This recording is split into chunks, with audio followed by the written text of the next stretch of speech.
All these physicists, right from Wheeler, Bohr, Schrödinger, David Bohm, they never asked this question how the universe was born.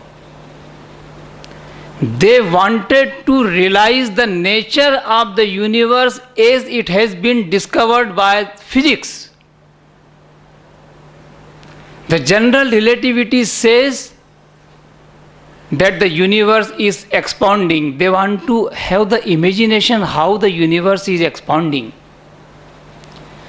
General relativity also says that the universe is not three-dimensional. It is four-dimensional.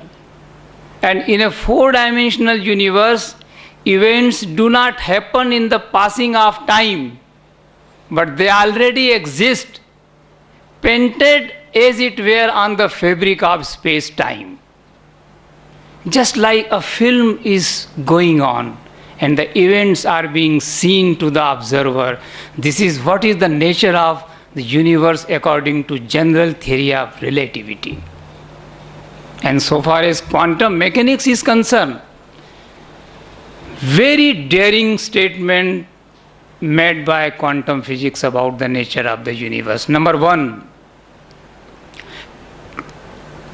universe is quantum in nature, undivided. If you are analyzing the universe by breaking it into parts, you will fail to understand the nature of the universe.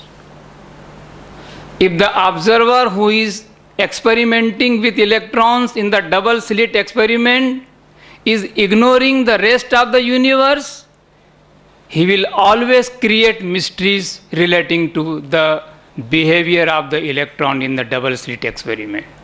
He will always go on asking how the electrons come to know that whether or not both slits are open or whether or not we are being observed by the observer. And then they act accordingly. This mystery will remain if the universe is divided. So undivided whole. And I am not satisfied with the inclusion of observer into the universe. That may be the observer of classical physics, that is the body and mind.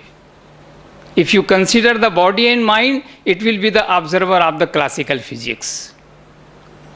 The observer of quantum probability has nothing to do with the body and mind, because body and mind are also observable for a quantum physicist.